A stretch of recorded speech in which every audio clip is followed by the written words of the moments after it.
चढ़ाता था और एक गलत जल चढ़ाता था, लेकिन गंगा जल चढ़ाने वाला एक दिन बारिश और मेघ में आके नहीं गया, ऐसी सुनी है ना कथा, और गलत जल चढ़ाने वाला उस दिन भी गया, तो शिव जी प्रसन्न उससे हुए, इससे नहीं हुए।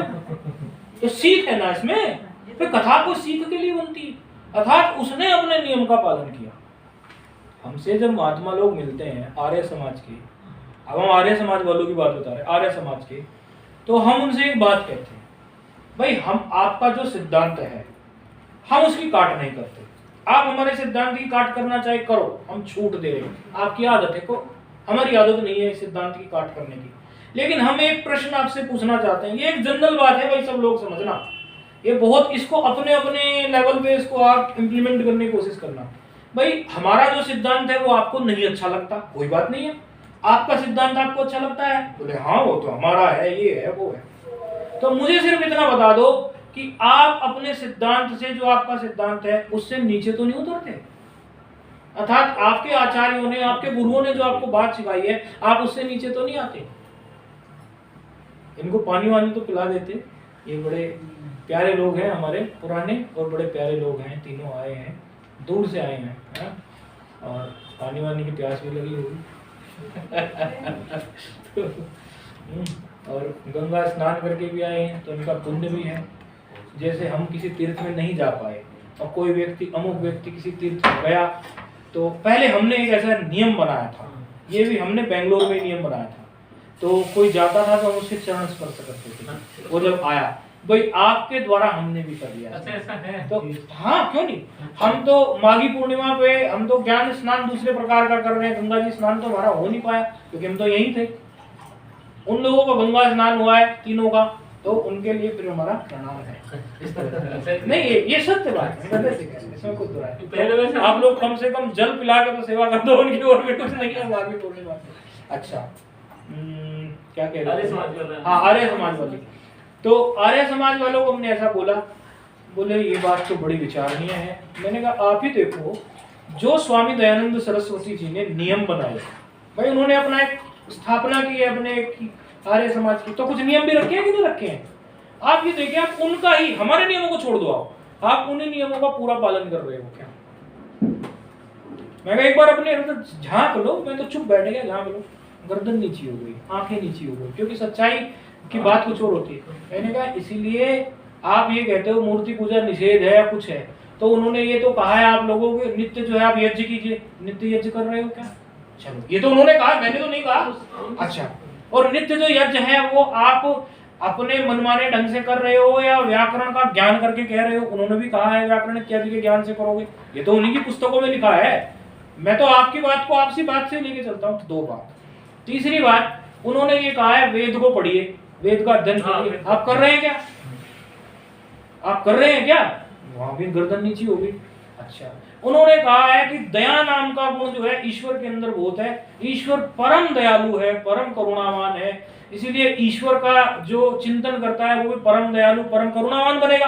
बनेगा कि नहीं बनेगा? भाई शिव जी का चिंतन करेंगे तो हमारे अंदर भी शिव जी के गुण आने चाहिए कि नहीं आने चाहिए? तो आपके अंदर जो आर्य समाजी आप लोग हैं, आपके अंदर वो परम करुणा परम दया आई या कट्टरता आई, या बताइए। आपके सिद्धांत की बात कर रहे हैं, हमारा तो अभी कोई सिद्धांत शुरू ही नहीं हुआ, आई कि नहीं आई, वहां भी गर्दन नीची हो। अच्छा, गड़बड़ हो गई। मैंने कहा तो फिर अगली बार उन्होंने जो है हर व्यक्ति को ओमकार का जप करने के लिए कहा, उन्होंने ये बात नहीं सोची या ये बात नहीं लिखी, जैसा भी उन्होंने प्रस्तुत किया हम उनकी निंदा नहीं कर रहे। उन्होंने ये भी नहीं सोचा ओम का जप किसे करना चाहिए किसे नहीं करना चाहिए, उन्होंने ये भेजा प्राणी मात्र कर सकता है। आप मुझे बताइए कितनी देर करते हैं? भले उसका दोष लगेगा, अगर आपने नहीं पूछा तो दोष लग सकता है, लेकिन क्या आप उस दोषयुक्त कार्य को भी नियम से कर रहे हैं? कितनी देर करते हैं बताइए ओमकार का जप? गर्दन नीची। तो व्यक्ति जब अपने ही सिद्धांत की स्थापना करता है कि ये सिद्धांत है, उसी सिद्धांत से वो नीचे उतरता है। गलत और सही की तो मैं बातें ही नहीं कर रहा कि उसने गलत सिद्धांत बनाया हमने सही बनाया, वो तो एक विवाद का विषय है, घंटों बहस करो, उसका कोई सोल्यूशन नहीं है। जो सिद्धांत आपके आचार्य ने, आपके गुरुजन ने या आपने स्वयं अपनी बुद्धि से, इसका एक बहुत सटीक उदाहरण अब से 50 साल पुराना बताता है। आप लोगों ने इन संतों के नाम सुने हैं, उन्हीं के नाम से बता देता हूँ।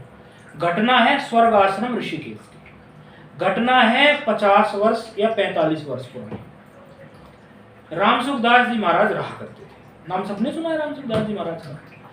ऋषिकेश स्वर्गाश्रम। उनके दर्शन करने के लिए एक जिज्ञासु आया, महात्मा होते हैं, लोग आ जाते हैं, विरक्त महात्मा कि हम उनके दर्शन करने जा रहे हैं। ठीक है, तो वो भ्रमण पे निकल गए या कहीं कार्य में व्यस्त रहे, वो नहीं मिले, वो उतावला हो गया, मिले अभी मिले कहाँ है, ऐसे 10-20 मिनट 30 मिनट बैठा हुआ उतावला बना।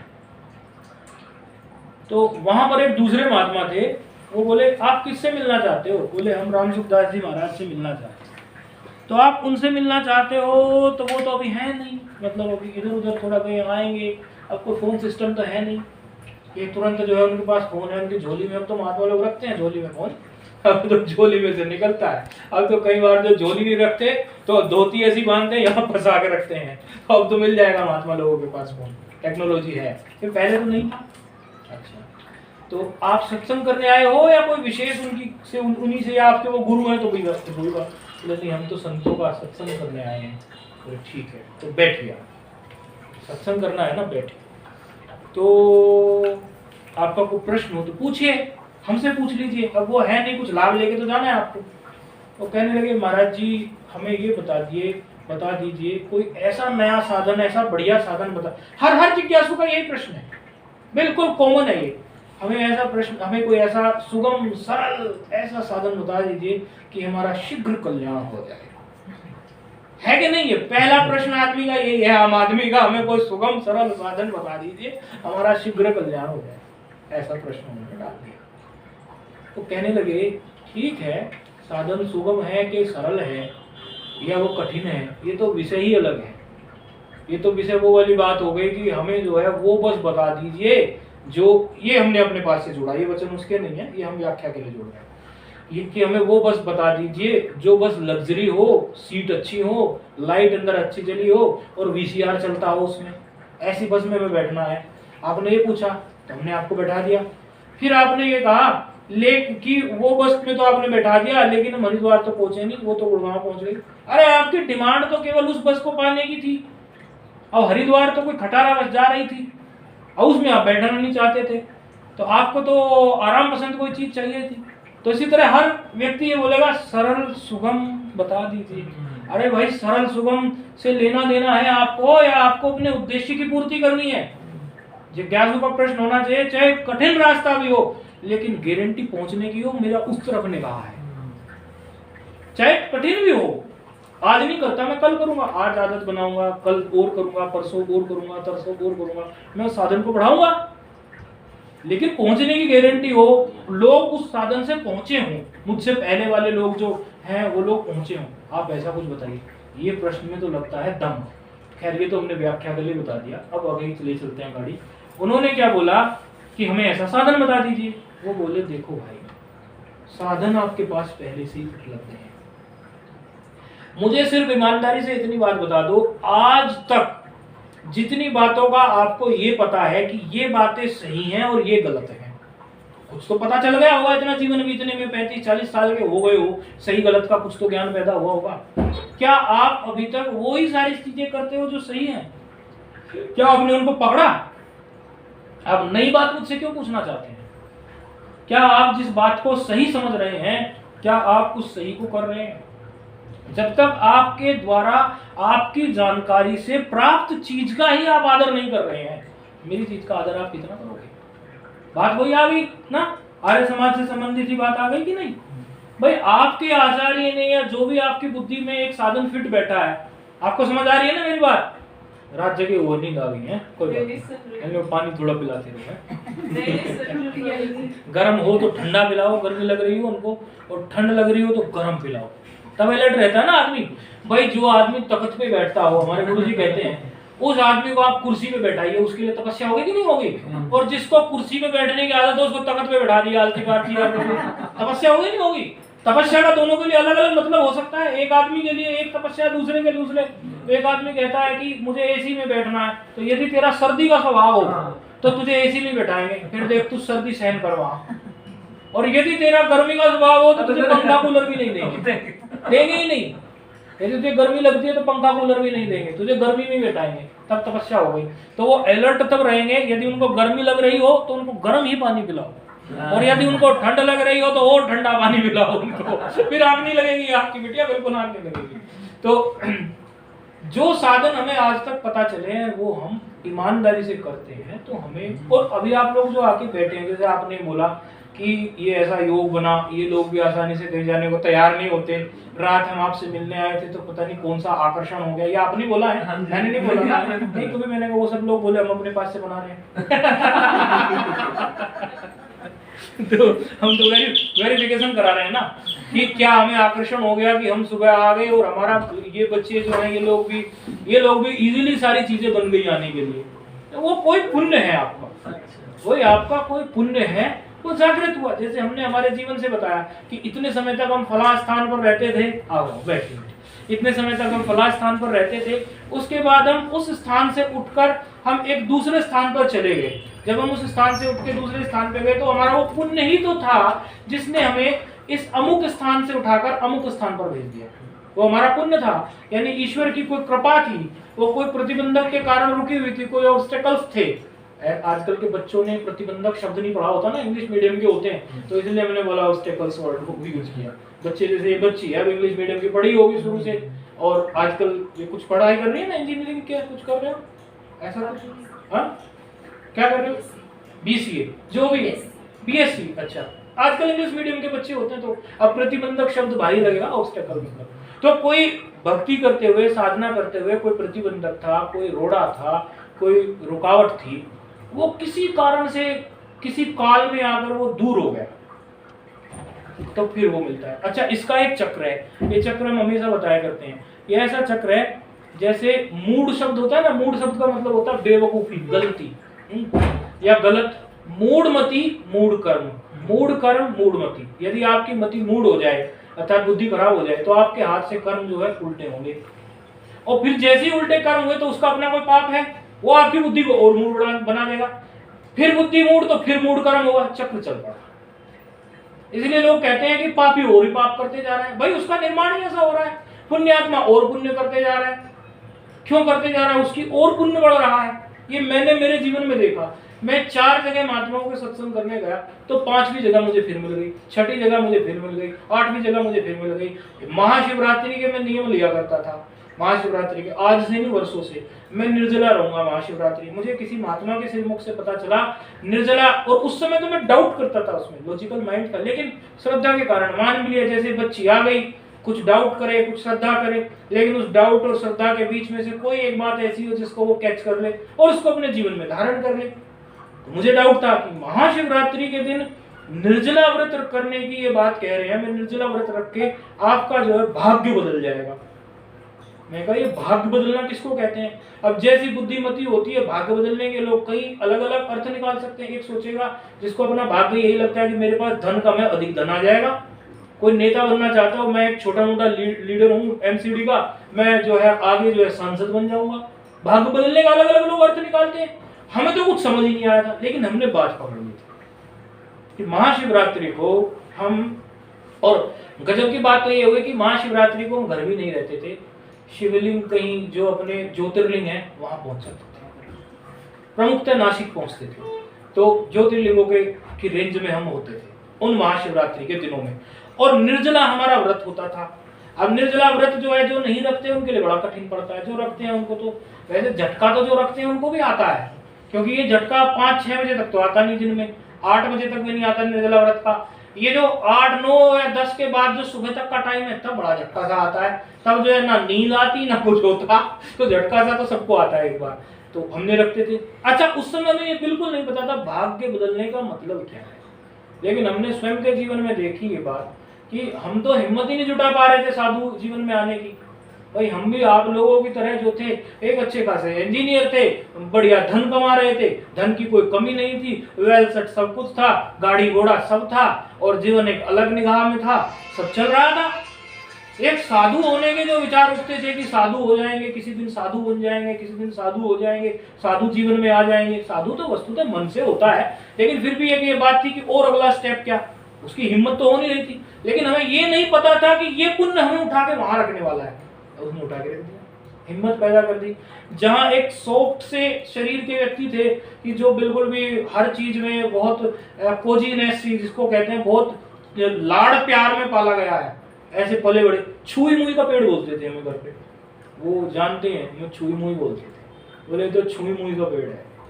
अब वो छुई मुई वाला आदमी जो है एक चदर में गंगा किनारे भी सो गया। वो छुई मुई वाला आदमी है रात भर ठंड में बाहर भी पड़ा रहा। बहुत सी बातें तो हम नहीं बताते। तो वो शक्ति कहां से आई? वो ईश्वर ने, गुरु ने, संतों ने जो कोई एक नियम बताया वो उन्होंने पकड़ लिया। ये तो बिल्कुल आपके सामने मेरी ही बात है, कोई कथा में दूर दराज की बात पढ़ने की नहीं है। वो तो पता नहीं झूठ है कि सच है, तो मेरी बात है। मेरी आप इंक्वायरी निकाल लो, गाँव में चले जाओ जहाँ पैदा हो, फुल इंक्वायरी करो मेरी। हम अपने जो जहाँ जहाँ नौकरियाँ किया वो प्रमाण देंगे, वो नौकरियाँ करो। हमारा, हम ये बोलते हैं हमें विदेश में जाना था तो हमारा पासपोर्ट देख लीजिए। और महाराज जी अपने आप को घोषित तो करना नहीं चाह रहे कि हम विदेश में जाने वाले, देखिए उसमें 5-4 कंट्री की स्टैंप है कि नहीं है।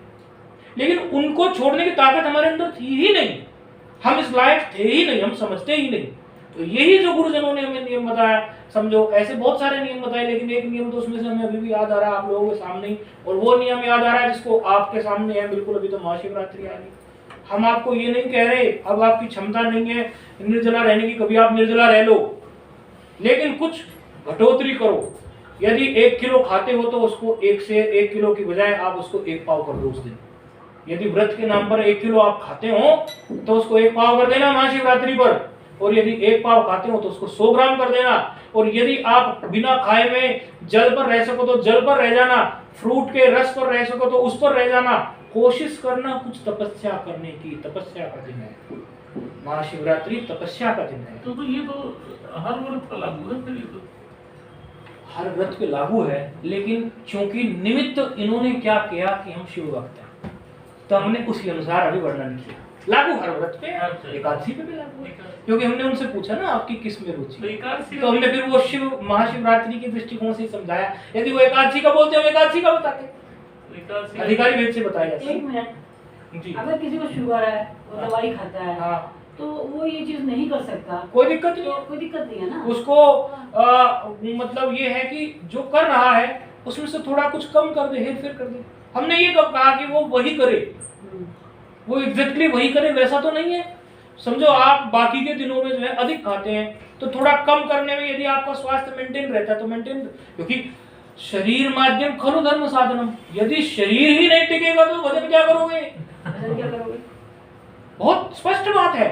लेकिन हमारा तात्पर्य ये है कि जो जो कर रहा है उससे थोड़ा विशेष करने की कोशिश करेगा, तो उसके मन में ये भावना रहेगी कि मैं शिव जी को ये चीज अपनी तरफ से अर्पित कर रहा हूँ। अच्छा, दूसरा कार्य कर सकते हो, शुगर वाले को बैठने के लिए तो किसी ने मना नहीं किया, जप के लिए बैठ जाइए, कोई बात नहीं। यदि आप जो है आज तक कोई जप नहीं करते, ये जनरल बात आपने पूछ ली, सबके लिए हो गई। अब देखो बहुत अच्छा प्रश्न है, यदि किसी को डायबिटीज हो, शुगर हो, वो कैसे करे? वो तो भूखा नहीं रह सकता, ना रहिए, जूस पे रहिए, अन्य चीज पे रहिए, थोड़ा खाइए।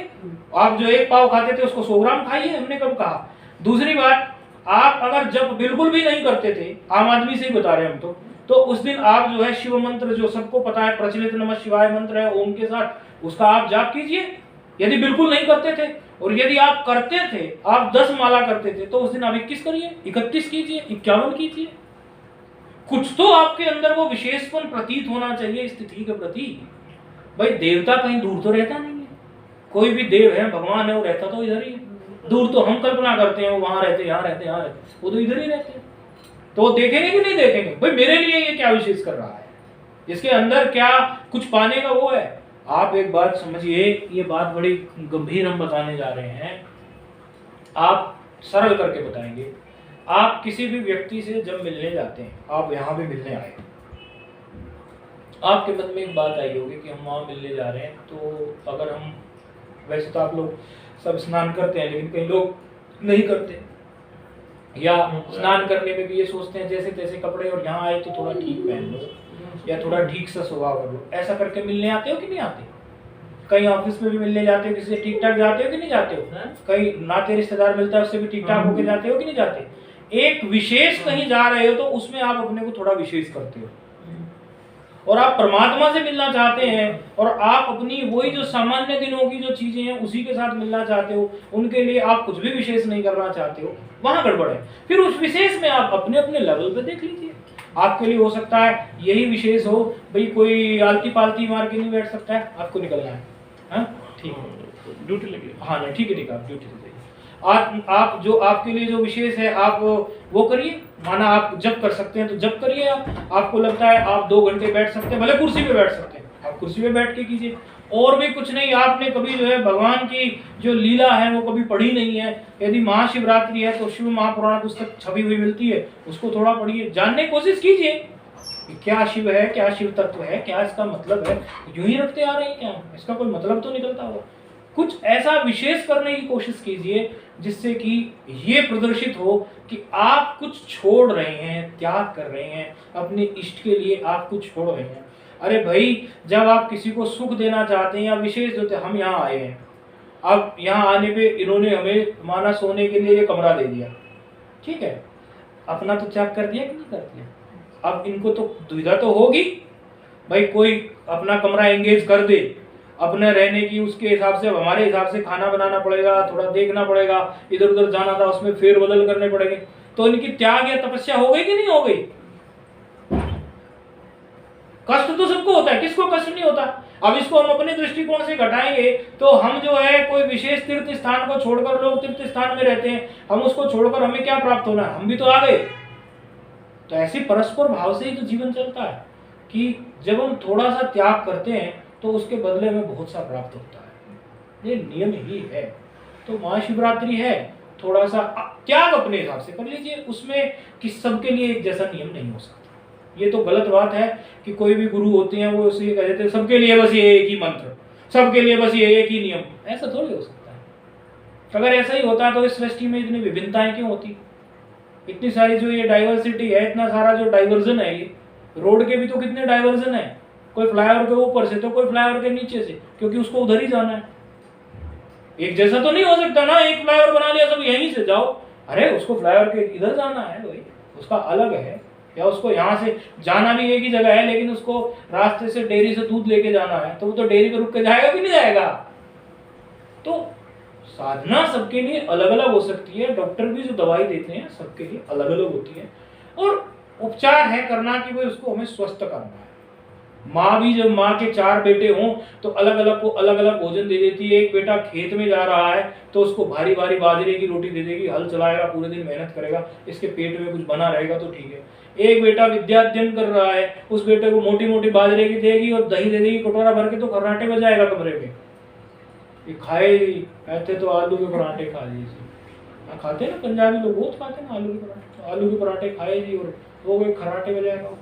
और एक बेटा जो है वो जो है कुछ इस तरह का कार्य करने जा रहा है कि योग इत्यादि, तो उसको वो फ्रूट्स या ऐसा कुछ देंगी जिससे उसके योग में उसको मदद मिले। तो माँ भी इतना ख्याल करती है। तो सबको अपना अपना साधन जो है वो गुरुजनों से या तो पूछ लो, गुरुजनों से पूछ लो कि गुरुजी हम ये करते हैं और ऐसा हमारा जीवन है, आपके अनुसार हमें कुछ इसमें बेहतर करना चाहिए तो आप बताइए। भाई गुरुजन वो है किस लिए, वो जी तो परंपरा थी हमारी। और वैसे भी हम जब रोटियां बनाना सीखते हैं बचपन में या कोई भी काम करना सीखते हैं, ड्राइविंग सीखते हैं, तो पूछते ही हैं ना भाई, जिसके गुरु नहीं उसका जीवन तो किसी लायक नहीं। ये तो बात हमसे आप एक जनरल बात हर आदमी सुन लो, जिसके गुरु नहीं, हम ये नहीं कह रहे कौन गुरु है कौन नहीं, फिर उसकी भी श्रेष्ठता मुख्यता वो आती है। इन्होंने हमसे पूछा कि गुरु कौन हो, आचार्य कौन हो, कैसे हो, भागवत कर रहे हैं वो हो या वो, तो हमने उसका पूरा भेद बता दिया इनको कि वो तो ब्राह्मण हो, ऐसे हो, वो सारी बातें हमने इनको बता दी। लेकिन कुछ तो गुरु होने चाहिए जीवन में, और ऐसे हो कि कभी कभी हम उनसे संवाद कर सकें, क्योंकि हमारे जीवन में कुछ समस्याएं आ रही हैं ना भाई, हम भजन कर रहे हैं मन नहीं लग रहा है, कुछ और कारण है, तो उनसे हमारी कुछ चर्चा, को डिस्कशन, सामने से ना मिल सके तो चिट्ठी लिख सके, मैसेज भेज सके। ऐसे पहले मोबाइल फोन या कुछ नहीं थे तो चिट्ठी लिखते थे ना गुरुजनों को, पहले चिट्ठी लिखते थे, मैसेज भेजते थे। अभी भी हम किन्हीं गुरुजन को जो मोबाइल नहीं रखते चिट्ठी पहुंचवा देते। हम अपनी बात बता रहे व्यक्तिगत, हमें किन्हीं गुरुजनों से बात करनी है, वो मोबाइल रखते नहीं तो हमारी बात तो हुई नहीं, तो हम चिट्ठी लिखेंगे। मैं स्वयं अभी भी गुरुजन है ना कहीं ऐसे जो नहीं रखते मोबाइल, तो फिर उनका कोई सेवक पकड़ेंगे, फिर उसको जाके सेवक को भी दंडवत करेंगे, भाई गुरु जी का सेवक है, वो उसको दंडवत नहीं करेंगे, वो चिट्ठी नहीं पहुंचाएगा ठीक से, फिर वो चिट्ठी पहुंचाएगा, फिर हमारी व्यक्तिगत वार्तालाप हो गई। तो हमारी बात जो थी वो रिव्यू हो गई गुरु जी के द्वारा। अब हमें विश्वास है, ये प्रमाणित है। और गुरु जी जो श्रेष्ठ गुरु जी, आपने अच्छे गुरु जी को चुने हुए होंगे जो शास्त्र को पकड़ के बातें करते हैं, तो वो कोई भी साधन आपको ऐसा तो बताएंगे नहीं जो शास्त्र में ना लिखा हो, क्योंकि शास्त्र ही प्रमाण है, मनमानी बात प्रमाण नहीं है। शास्त्र राम जी आए उसके भी पहले थे, उन्होंने भी शास्त्र पढ़े, परंपरा के लिए पढ़े, भले भले लीला के लिए पढ़े, लेकिन पढ़े तो। कृष्ण जी भी शांतिपुनी गुरु के पास जा रहे हैं, भले वो पहले से ज्ञानी है, अवतार है, लेकिन जा तो रहे हैं कि नहीं। यानी वो ये सीख देना चाहते हैं कि ये परंपरा है, इसका पालन करो। हम यहाँ आपके सामने बैठे हैं, आप लोगों ने हमें यहाँ बैठा लिया है, दूसरी जगह हम नीचे बैठते हैं, हमारे गुरुजनों के पास हम बैठते हैं। तो ये तो परंपरा है ना, हमारी गुरु शिष्य परंपरा। इसके लिए एक श्लोक भी है ना गुरु शिष्य परंपरा के लिए, कौन सा है, याद है आपको? आपको दोनों में से किसी को याद? अस्मत् गुरु नहीं याद है? गंगा जी भी डुबो दिए सारे मंत्र हैं, जितने श्लोक याद किए थे सब उधर ही, या रास्ते में कहीं ढाबे पे आलू के पराठे खा लिए ज्यादा है, उसके कारण भूल गए। चलो आप बताओ। सदा शिव समारंभाम शंकराचार्य मध्यमाम अस्मदाचार्य पर्यंतम। मतलब जो पूरी परंपरा चली है उसमें अस्मद आचार्य मतलब हमारे आचार्य। परंपरा तो शुरू की सदा शिव से, शिव भगवान से, जो भगवान नारायण को मानते हैं षष्ठी के आदि में, वो उसमें सदा शिव की जगह नारायण जी बोल देते हैं। वो थोड़ा भेद करते हैं कई लोग, वो बोल देते हैं नारायण समारंभ, तो ऐसा बोल देते हैं, इतना ही भेद है।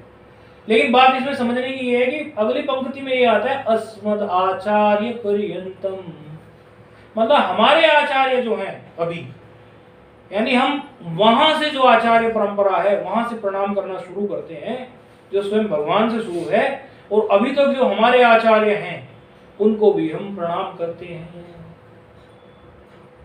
तो प्रणाम आचार्य को करने का तात्पर्य यही तो है कि कोई ना कोई आचार्य होंगे तो ना प्रणाम करोगे। जब आचार्य है ही नहीं जीवन में, गुरु है ही नहीं जीवन में, प्रणाम किसको करोगे? तो कई लोग कहते हैं हम तो भगवान को ही अपना गुरु मानते हैं, तो अच्छी बात है, मानना चाहिए। और कई जगह ऐसे प्रचार भी हो गए, कई पुस्तकों ने कह दिया कि भगवान ही गुरु होते हैं। लेकिन भाई भगवान, आप संत को, महात्माओं को क्या भगवान की वाणी का नहीं समझते? वो भगवान की वाणी नहीं बता रहे। आपका इतना बड़ा अहंकार हो गया कि कहीं झुकना ही पसंद नहीं करते। झुकना पसंद नहीं करते, सीखोगे कैसे? भाई इतने सारे शास्त्र रचे हुए हैं, वेद है, पुराण है, इसमें सारी बातें। क्या भगवान ने जो एक लीला करी, सांदीपनी गुरु के आश्रम में गए, राम जी ने की, उन्होंने शास्त्र पढ़े और गुरुओं से ही पढ़े। क्या उनको संस्कृत नहीं आती थी, हिंदी नहीं आती थी, स्वयं नहीं पढ़ सकते थे? गुरुकुलों में कह देते हम तो अवतार हैं, लेकिन नहीं, परंपरा यही है। इसीलिए जो भी हम साधन कर रहे हैं, जो भी 24 घंटे में एक बार हम गुरु से कभी ना कभी, जरूरी नहीं ना हमेशा मिले गुरु जी भी, उनकी अपनी व्यस्तता हो सकती है, लेकिन कभी ना कभी हम उनसे वेरीफाई अवश्य करा लें कि ये जी हम ऐसा कर रहे हैं और हमारे हिसाब से तो ये ठीक है, लेकिन आपके हिसाब से यदि ये ठीक नहीं हो या इसमें कोई घटोतरी बढ़ोतरी करनी हो तो वो करवा देंगे। तो ऐसा है, बाकी तो ठीक है, अपने अपने ढंग से। अब आप जो है ये नियम ले लो। आपने पूछा था तो आपके निमित्त औरों को भी सुनने को मिला। प्रश्न आपका था तो मुख्य यजमान आप हो गए, आपको बताना जरूरी हो गया। तो उत्तर ये है कि आप जो कर रहे थे सो तो करो, उसके साथ आप भगवत गीता का नियम ले लीजिए। आपके हिसाब से बता दीजिए, सबके लिए कुछ अलग हो सकता है। आप भगवत गीता का भी नियम ले लीजिए। ये बड़ी विचित्र लीला है। कहीं शिवजी जो है भगवान कृष्ण को प्रणाम कर रहे हैं, कहीं कृष्ण भगवान शिव को प्रणाम कर रहे हैं। इस बात को आप और हम नहीं पकड़ सकते, इसलिए ये समझ लीजिए दोनों एक ही हैं। इसलिए कहीं ये बात मत भिड़ा लेना कि मैं शिव महापुराण पढ़ रही थी और भगवत गीता की बात डाल दी, इसलिए मैंने थोड़ा बोल दिया। ऐसा बहुत चक्कर पड़ता है आजकल, इन चक्करों में मत पड़ जाना। ये तो बड़ी बड़ी बातें हैं, हमारी समझ के बाहर है, खोपड़ी खराब हो जाएगी। ये तो बहुत बड़ी बड़ी बातें हैं। वो पुराणों में कई जगह कहीं शिव जी और विष्णु जी को दो रूप, दोनों को एक रूप में फोटो दिखाएंगे। देखो कोई कोई चित्र बना होता है, उसका यही है कारण, वो अलग नहीं है, वो एक ही है। हमें भी कई बार कोई बोलता है कोई कुछ ऐसी बात, तो हम उसको बोलते हैं भाई आप अभी ठीक से समझे नहीं बात, ठीक से समझिए।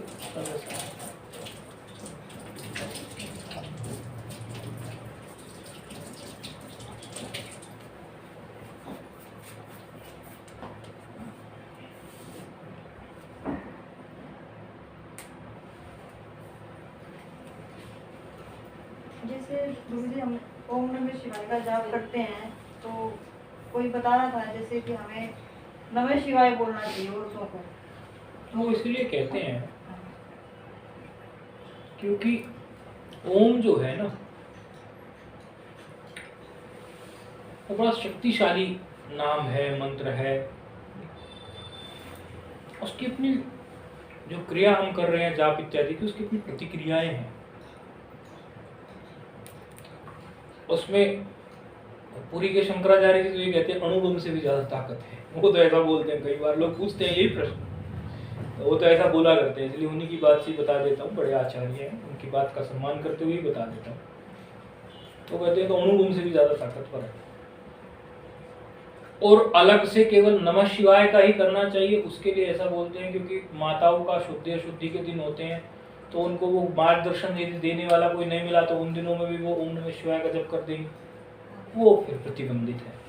तो यदि नियम ओम नमः शिवाय का करना है दोष रहित होकर, तो वो जो शुद्धि अशुद्धि के दिन है 5 दिन, उसमें रोक दीजिए, उसमें नमः शिवाय कर लीजिए, केवल नमः शिवाय, नमः, या नमः भी मत बोलिए, शिव शिव शिव शिव 108 बार। वो तो माला 108 मंत्रों की होती ही है, वो तो माला होती है। वो तो जब गुरुजी मंत्र देते हैं तो कुछ माला का नियम भी देते हैं, लेकिन अभी तो आप ऐसे ही कर रहे हो, साधारण रूप से करिए। बगैर माला के करते हैं तो भी 108 ही बार करना चाहिए, 108 मिनिमम है। एक प्रश्न और। जी, क्या हमें शिवलिंग को टच नहीं करना चाहिए स्त्रियों को? हाँ, ऐसा भी बोलते हैं। इसके बारे में बहुत सारे मत हैं, एक नहीं कितने ही आचार्य इस बात की, ये प्रश्न जो है आके खड़ा होता है कि क्या हमें शिवलिंग को टच नहीं करना चाहिए। ऐसा नहीं है, इस विवाद में ना जाओ। वो विवाद वो क्या किस दृष्टि से बता रहे हैं। आप जल चढ़ाते हैं, पंचदेव उपासना हमारे शास्त्र में है। हमारे शास्त्र में रात इसी बात की चर्चा हम कर रहे थे, पंचदेव उपासना है, 5 देवता की, इसलिए पंचायतन बोलते हैं। उसमें जिसके जो मंदिर होते हैं, शिवालय है, 5 उपासना में 5 देव कौन कौन से, वो भी सुन लीजिए।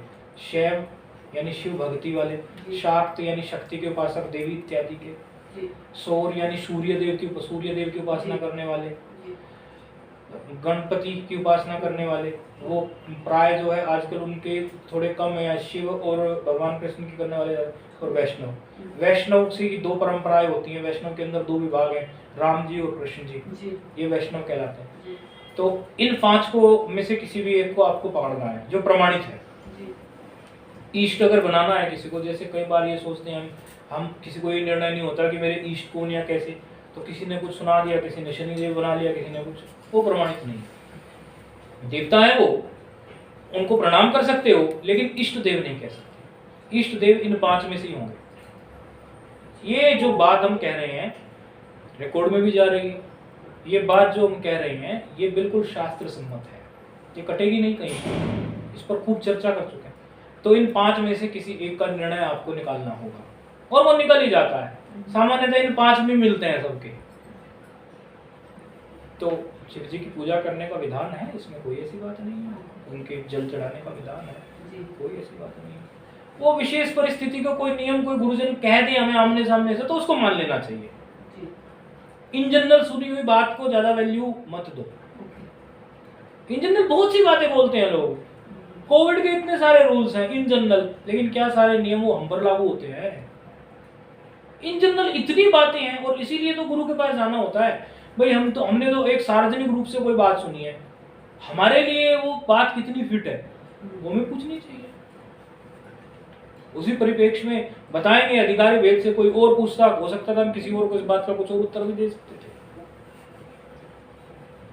वो पूछते पहले उससे कहाँ देखा, कहाँ पढ़ा, और फिर वो कुछ देखे पढ़े के कुछ प्रमाण रख देता हमारे सामने। फिर हम उसमें विचार करते कि जिन्होंने इनको बोला उन्होंने किस दृष्टि से बोला ऐसा, फिर हम बोलते। बड़ा शोध करके चीजें बोली जाती हैं, बड़े प्रमाणिक तौर पर। ऐसे नहीं चलते फिरते लोग पुस्तक पढ़ ली कहीं कुछ उसी बात को पकड़ लिया, नहीं, वो तरीका गलत है।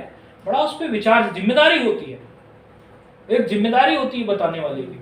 तो ऐसा कुछ नहीं है, आप शिवरात्रि पर अपने ढंग से जो पूजा करते हैं तो करने में कोई ऐसी दिक्कत नहीं। रुद्राक्ष के नियम की रात बात हुई थी, तो हमने बताया कि एक सामान्य रूप है रुद्राक्ष का, एक विशेष रूप है।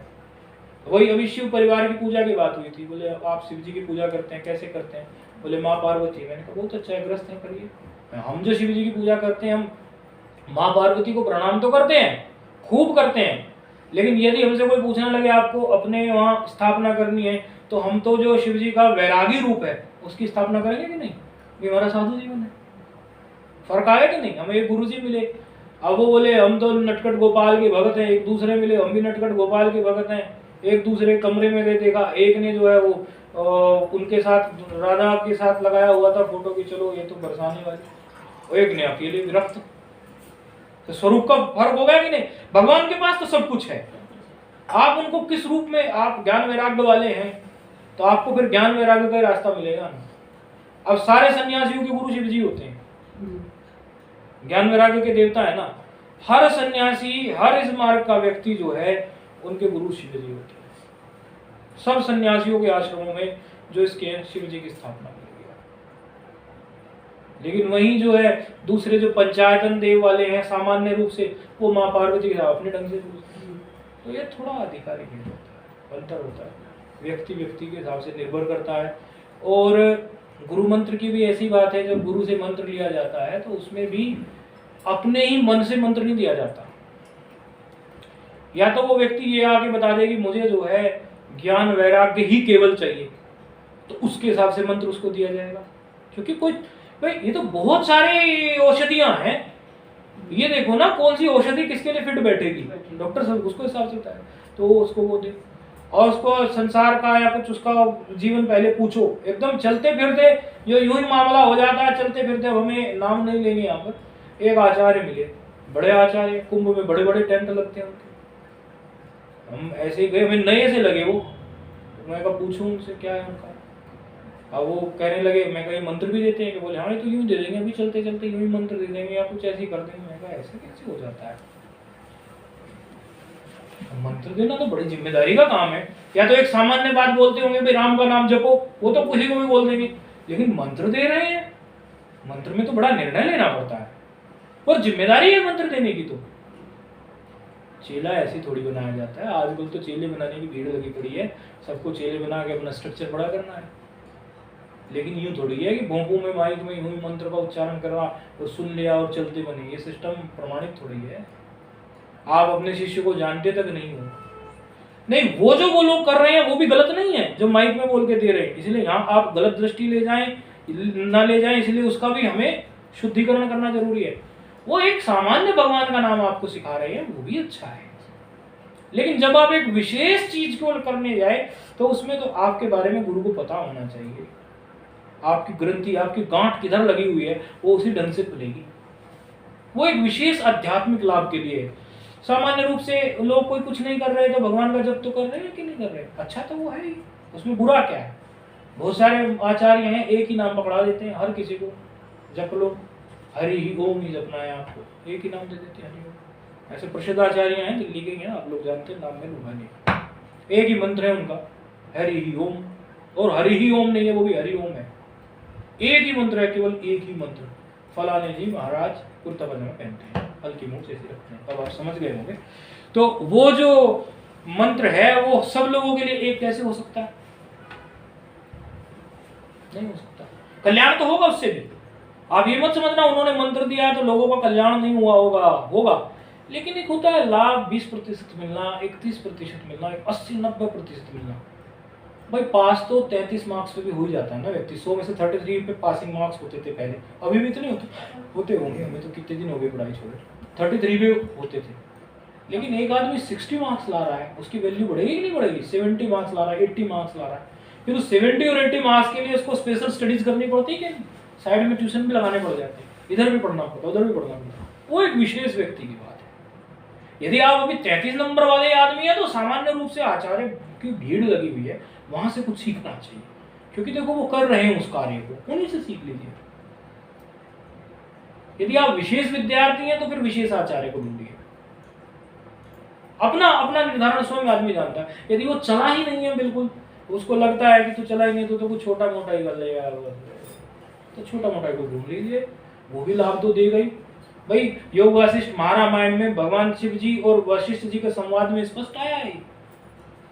योग वासिष्ठ में वशिष्ठ जी और भगवान शिव जी के संवाद में आया है कि ब्राह्मण जो आदमी 1 मील नहीं चल सकता उसके लिए तो 2 कदम चलना ही अच्छा है। अब बेचारे की 4 मील चलने की योग्यता ही नहीं है और 2 कदम वो चले नहीं तो कभी भी नहीं चलेगा। बोले जो कर रहा है इसीलिए थोड़ा बहुत कुछ करता है, फिर धीरे धीरे उसकी बुद्धि बढ़ेगी। जैसे सामान्य रूप से जो होता है, आज के परिप्रेक्ष्य में ये बात समझा रहे हैं, मोटा मोटी, क्योंकि हम जब पंजाब में जाते हैं ना तो देखते हैं ये चीज, पंजाब के आदमी। और एक बार हम महात्मा से चर्चा की हमने इस विषय में, पता तो था हमें, लेकिन गुरुजनों से और जब चर्चा करते तो बात और खुल जाती है ना, और वो अपनी दृष्टि बताते हैं। पंजाब में जाते तो पंजाब का हमारे पास एक व्यक्ति आ गया, वो किसी जगह पर किसी कोर्ट में किसी जज का वो असिस्टेंट था। जज से नीचे पे कौन स्टेनो कौन होते हैं, रीडर, उसके स्टेटमेंट को लिखते भी हैं वो, फिर जो भी वो बोलते हैं जजमेंट उसको लिखते हैं टाइप करके, फिर वो पास होता है। वो हमारे पास आ गया, किसी ने बताया कि एक संत आए हैं यहाँ, तो चलो किसी ने कुछ ज़्यादा प्रशंसा कर दी होगी। आजकल तो एडवर्टाइजमेंट का जमाना है ना, जब तक एडवर्टाइजमेंट नहीं होता आदमी को पूछता नहीं है कोई, तो किसी ने ठीक ठाक एडवर्टाइजमेंट कर दिया हमारा कि ये गुरुजी आए हुए हैं वहाँ, ठीक है। कुटिया हमारी थी तो आ गया, थोड़ी सी पुरानी सी कुटिया थी वो, जिसमें हमें रुकाया गया था। 1940-42 की बनी हुई कुटिया है, मोटी कड़ी उसमें, ये क्या मोटे से तीर, और वो पत्थर जो अजीब से पत्थर होते थे तो पहले ईंटे पत्थर, वो थोड़े अलग सी फिटिंग भी उसकी, फिर वो बहुत पुरानी सी, तो ऐसा था कुटिया। लेकिन वैसे कुटिया में ऊपर होने के बावजूद भी गर्मी नहीं लगती थी, क्योंकि पहली कुटियाओं की ना छतें भी कई लेयर बना के बनाते थे, लकड़ी बीच में मिट्टी, ऐसी कई लेयर तैयार हो जाती थी। ये उस कुटिया की खूबी भी थी, तो उस कुटिया में हम रहते थे। तो वो आ गया, खैर उसने, अब हमारा तो स्वभाव क्या है कि हम तो सीधे जो है सत्संग की बात करते हैं, मतलब कोई इधर उधर की बात कितनी देर करेंगे। मैंने कहा आओ सुनो क्या करते हो, उन्होंने बताया ठीक है बैठो, भगवान का कुछ भजन करते हो, हाँ गुरु जी करते हो। तो हमने उनको जो है पूछा आपकी किन में रुचि है, उन्होंने बोला हमारी तो लड्डू गोपाल में रुचि है, ऐसे ऐसे है। तो हमने उनको उसी अनुसार थोड़ा सत्संग सुनाया। भाई उनकी आस्था उन देवता में है, उन भगवान में है, उन इष्ट में है, तो हम वही उसी अनुसार उन्होंने उनको सुनाया। उनको अच्छा लगा, वो थोड़ा प्रेम से भर गए। तो प्रेम से भर के बोले वो कि गुरुजी हमारा एक फ्लैट है वो खाली पड़ा है, आप वहाँ आके ठहरिए। मैंने कहा ठहरने का तो मेरा यहाँ प्रबंध है, क्योंकि आपसे भिन्न अन्य लोग भी मिलने आते हैं तो उनको ही अनुकूल पड़ता है आने के लिए उन लोगों को। मेरे लिए तो वो भी अनुकूल है, लेकिन उनको ये अनुकूल है, तो मैं यहीं रुका रहूँ तो ठीक है। थोड़ा एक शहर के बाहर भी है, उस आपका जो फ्लैट है वो शहर के बीच में है, ये एक अच्छी जगह मिल गई। यहाँ थोड़ा सुबह को हम घूमने चले जाते हैं तो आगे जो है ये पंजाब के उस हिस्से में थे जहाँ से हिमाचल शुरू होता है। तो मैंने घूमते घूमते 4-6 किलोमीटर तो बॉर्डर क्रॉस करके हिमाचल में घुस जाते हैं। तो ये भी हमारे लिए अच्छा है, थोड़ी पहाड़ी दिखते अच्छा लगता है। किसी दिन घूमने का मन होता है तो हम जो है पानी की बोतल लेके ले जाते हैं, कहीं भर के पानी पी लेंगे। ऐसे से कमंडलू था बोतल से, कई बार बोतल भी थी, कई बार कमंडलू भी था, दोनों ही थी चीज़ें, स्टील का कमंडलू या बोतल। तो वहाँ हम चले जाते हैं। तो ऐसा तो रहने तो आप हमें यहीं दे। तो फिर बोले गुरुजी कोई और सेवा बताइए। मैंने कोई सेवा नहीं, आप सत्संग सुनिए, ठीक है। अब हम वो साधन की बात बताएंगे, इस बात से हम कहाँ ले जाएंगे गाड़ी को, कहानी के पीछे वो चीज आप कैच करना, कहानी के पीछे जो सार है वही कैच करना चाहिए। कहानी भले भूल जाओ, कहानी इसलिए बताई जाती है, कहानी के बहाने से सार पकड़े रहता आदमी, क्योंकि डायरेक्ट सार उसको इंटरेस्ट सा नहीं जगाता, थोड़ा सा मिठास सी कम रह जाती है। तो कहानी सुन के आदत सी होती है, हैबिट होती है कहानी सुन। तो फिर जो है उन्होंने क्या किया, वो एक दिन एक व्यक्ति को और ले आए। और उस दिन तो हमारी कुटिया बहुत गंभीर हो गई थी। उस दिन क्या था, वो आदमी आके उन्होंने बैठा दिया और ततैये हमारी कुटिया में बड़े आ गए। ततैये भेड़ छत्ते ततैये, और 2 इधर से निकले सर, 2 इधर से निकले सर, कर दिया। काटते तो नहीं थे, वो इतने दिन से रह ही रहे थे बेचारे, हमें नहीं काटा उन्होंने, उनको क्या काटते। लेकिन उनको आदत नहीं होगी। हमें भी आदत तो हमें भी नहीं थी, हम भी कोई ततैयों के बीच नहीं रहते, लेकिन रह रहे थे कई दिन से तो बन गई आदत। अब इनको क्या, अब या तो इनको भगाओ या कुछ करो। हमने सोचा क्या भगाना, रहने दो, इनका भी घर हमारा भी घर। हमें तो कई बार आप कहोगे बड़ी विचित्र सी बात बोल दी आपने, लेकिन बात आ गई तो बोल देते। कई बार हम तो जाले झाड़ते हुए भी सोचते रह जाते हैं। आप मत करना ऐसा, पहले बोल रहे हैं आप मत करना ऐसा। हमने तो हमारी बात बताई, हम तो जाले झाड़ते हुए किसी दिन सोचते ही रह जाते हैं। और सुबह जाला झाड़ना हो तो हम 4 दिन बाद झाड़ पाते हैं। तब तक विचार ही, अरे मेरे पास तो घर है, इस मकड़ी के पास कौन सा घर है। ये मैं मेरी व्यक्तिगत बात बता रहा हूँ। झाड़ना पड़ जाता है क्योंकि उस बाथरूम को या उस जगह को देखने वाले लोग आते हैं, वो अपना दिमाग लगा देते हैं। वो महात्मा के इस दिमाग को तो सुनते नहीं, ना समझते। वो तो ये सोचेंगे महात्मा बड़ा गंदा रहता है, महात्मा हो गए शुद्ध साफ नहीं रहता, उल्टा सोचेंगे। अब हमने क्या दिमाग था हमारा, वो उसको दिखेगा नहीं। इसलिए 2-4 दिन बाद हम झाड़ तो देते हैं, लेकिन आज तक की बात है, झाड़ने में झाड़ते हुए भी हम ऐसे झाड़ते हैं जैसे हम किसी अपने बच्चे को दूध पिला रहे हो प्यार से। मतलब वो मकड़ी मरे नहीं, 4 दिन बाद फिर आके जमा देना, कोई बात नहीं। मन में हमारे ये भाव होता है, तू 4 दिन बाद आके, वो तो 4 दिन में जमा लेती है। हमारे हाथ से वो मकड़ी नहीं मरी आज तक, तो हम ततैयों कैसे मारते। लोगों ने कहा भी था हमसे कि गुरुजी वो मिट्टी तेल आगे लगा लेते हैं ना, वो मैं यूं कर दूंगा, यूं निकल जाएंगे। तो मन में हुआ चलो करवाएं भी, फिर मन में हुआ अरे हमारे सुख के कारण ये ततैये मरेंगे। मैं कहा सहज रूप से यदि अपने आप भाग जाए, थोड़ा हिला विला देना डंडे से, हम दरवाजा बंद कर लेंगे अपना, आप डंडे से हिला देना। अब उसने ऐसा किया, वो हिला दिया, फिर वही होंगे बैठ गए। उनको तो घर था ना, वो क्यों छोड़ते। तो उस दिन वो जिसको लेके आए तो ततैये 4 इधर से जा रहे हैं, 4 इधर से जा रहे हैं, तो भी घबरा रहे, यूं कर रहे, यूं कर रहे, यूं कर रहे। अच्छा, थोड़ी देर बाद हमने उनका परिचय लिया, तो वो परिचय कौन थे, वो उनका नाम नहीं लेंगे क्योंकि ये कॉन्फिडेंशियल बात होती। वो उस शहर के कोर्ट के जज। कभी कभी किसी के अंदर कैसे भाव होते हैं, कोई जज आदमी ऐसे आगे बैठे, लगती नहीं बात, मुझे ही नहीं पता।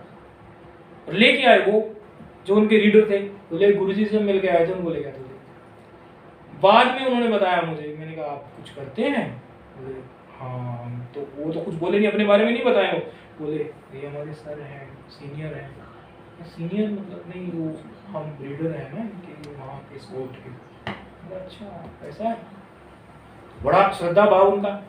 तो ये सब बातें हम क्या बता रहे हैं, लास्ट में उन्होंने भी वही बोला, संस्कार की बात होती है, कुछ सेवा बताइए। हमने कहा सत्संग सुनिए। तो ये संस्कार होता है, कई लोगों का सेवा ही करने का संस्कार होता है, सिर्फ सत्संग का नहीं होता है। तो पंजाब में ये बहुत संस्कार है, सेवा सेवा सेवा सेवा सेवा बहुत करते हैं, पंजाब का ये संस्कार है। तो अधिकारी भेद से महापुरुषों ने सबके लिए कुछ ना कुछ कल्याण के साधन बता दिए। उन लोगों का सेवा का संस्कार था, तो उनको सेवा का ही काम दे दिया। बोले चलो लंगर लगाओ, कल्याण तो सबका करना है कि नहीं करना है, तो चलो लंगर लगाओ।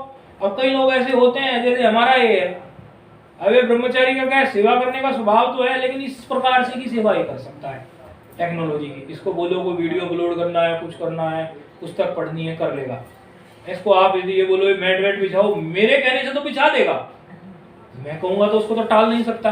लेकिन यदि अन्य कोई उसको बोले तो 1-2 बार उसको कंफ्यूज जरूर करते, हाँ आता हूँ, करता हूँ, देखते हैं, कर लेंगे, उसको घुमा देगा। तो सेवा का सबका अलग अलग स्वभाव होता है। सेवा में भी कई तरह की सेवा है। एक आदमी बेचारा लंगर नहीं चला तो फावड़ा बजाता, कल्याण तो उसका भी होना चाहिए। फिर व्यक्ति उससे थोड़ा ऊपर उठता है, फिर उसको सेवा से ऊपर उठाकर फिर कोई उसको मोटा मोटा स्तोत्र पाठ सिखाया जाता है कि कोई स्तोत्र पढ़ा कर, तो कोई पुस्तक दे दी जाती है शिव की शक्ति की, कोई तो उसको पढ़ा कर, फिर उससे वो स्तोत्र पढ़ते पढ़ते थोड़ा ऊपर उठता है।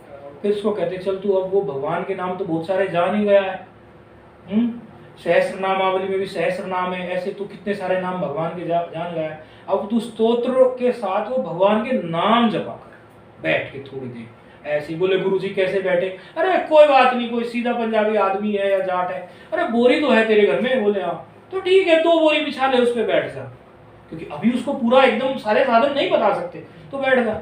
मैंने देखा है ना गांव के किसान लोगों को ऐसे साधन पसंद आता है। खेत में जाता है ना तू, और तू अब नाम तो बहुत सारे सीख गया, 10-15 नाम भगवान के लेने सीख गया है, अब बोरी बिछा के खेत में पेड़ के नीचे बैठे, धीरे धीरे उसकी योग्यता बढ़ेगी। वो जब से पुण्य बढ़ेगा ना, वो गुरुजी कुछ और भी हो सकता है क्या, हाँ क्यों नहीं हो सकता। एक काम कर, तू इस प्रकार का आसन लेके आ, बाजार से यदि पैसे हो तो, नहीं हो तो हमसे ले ले, ऐसा आसन लेके आ, और फिर हम तुझे मंत्र सिखाएंगे कैसे जपते हैं। फिर उसको भगवान नाम से, पहले भगवान नाम जपता था, फिर उसको योग्यता बड़ी मंत्र सिखाते हैं, अब तू ये मंत्र जप और इसके ये नियम है पाल लेना।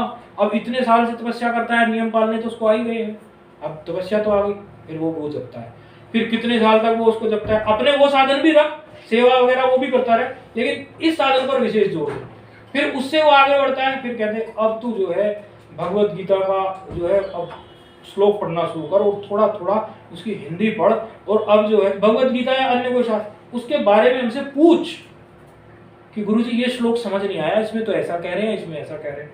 ऐसे करते करते उसका फिर गंभीर शास्त्रों में ले जाते हैं, फिर उसको पंडित बना देते हैं। पंडित का मतलब विद्वान, अच्छे से भक्ति करने वाला, ठीक से सब जान जाता है।